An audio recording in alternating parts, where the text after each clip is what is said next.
A380 flight SU380 is now officially open for boarding.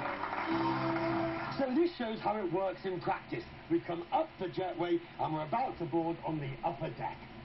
2 years on, and Airbus finally has the happy ending. This has been a story with its twists and turns, worthy of any good drama. But I'm getting on board. Nothing about the A380 has been easy, even the original idea to build it. In 1993, Airbus and Boeing agreed to cooperate to see if there was a future for such a large plane.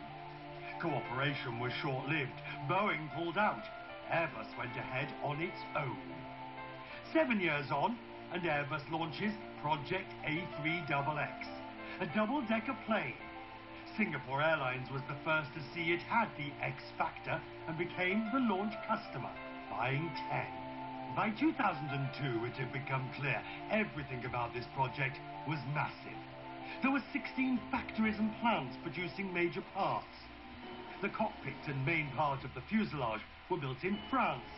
The wings came from Britain. The empennage was made in Spain, with cabin fittings and electrics to be done in Germany. Getting the parts to Toulouse, where the largest single building in Europe had been constructed, the final assembly was like a military operation.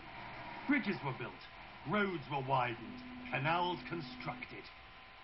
January 2005, and Airbus introduced the world to the A380. Weeks before the rollout, Airbus had announced it was €1 billion over budget. Nevertheless, the leaders from the 4 countries behind Airbus heralded the collaboration. It is a symbol of economic strength, technological innovation, the dedication of the workforce that built it. Rollout was followed a few months later by the maiden flight. But even this milestone quickly lost its luster when Airbus announced the plane was 6 months behind schedule. And worse, it would miss the 2006 delivery deadline to Singapore. Over budget and overdue. Tumultuous times for Airbus. Crisis plans were put in place.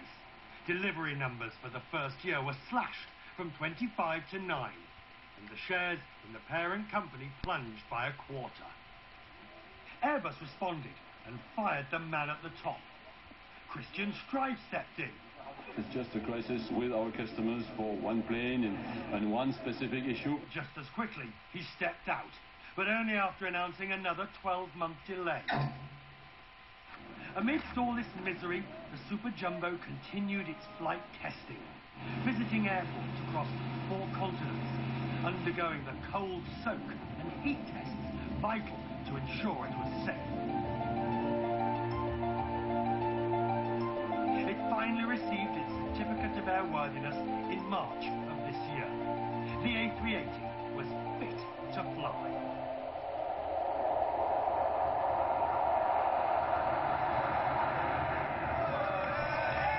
This is a plane that's designed to get us from one side of the world to the other. So what's on board that helps passengers while away the time? There was plenty to eat and drink and watch, but no bars, casinos or gyms promised by other airlines. Instead, the space has been given to passengers. Let's start in economy. The first thing to mention is it does feel a bit more roomy. There is a few extra inches of legroom. When you recline, because the seat is thinner and has been constructed more differently, it doesn't just go back, it slides out. So even me at 6'2" can sit here, just about cross my legs without bashing the lady in front. I'm not bashing you, am I? No, I don't feel it. What do you think of the economy section? As we move around the plane, this is a good chance to hear from the men and women who actually work on board. How long have you been flying? About 11 years. Come to 12. Will you remember today? Probably for the rest of my life. Let's continue our tour and head towards the pointy end. The new business class seats on the A380 are in many ways a quantum leap from that which has been seen before. Just take a look. It's a 1-2-1 configuration. No ridiculously complicated machinery. It just folds down quickly and easily. As I move up towards the nose, it becomes clear it takes a lot of people to make this plane fly. One person particularly. How heavy was this plane on takeoff? We were at 468 tons today. Not very heavy. This plane can take off with 569 tons. And the four engines, how much fuel are they sipping as we're going along? We are at this moment burning about 12,000 kilograms of fuel total, four engines. 12,000 kilograms per hour. 12,000 kilograms per hour. So that is about 15,000 liters. At the very front, just behind where the captain sits, are the luxury first-class suites, with the now famous double beds. There's simply an enormous amount of space at your disposal. And best of all, when it comes to sleeping, this doesn't become a bed. Instead, it all folds out, and eventually, this is your bed with a proper mattress. And there's total privacy. No, I said privacy.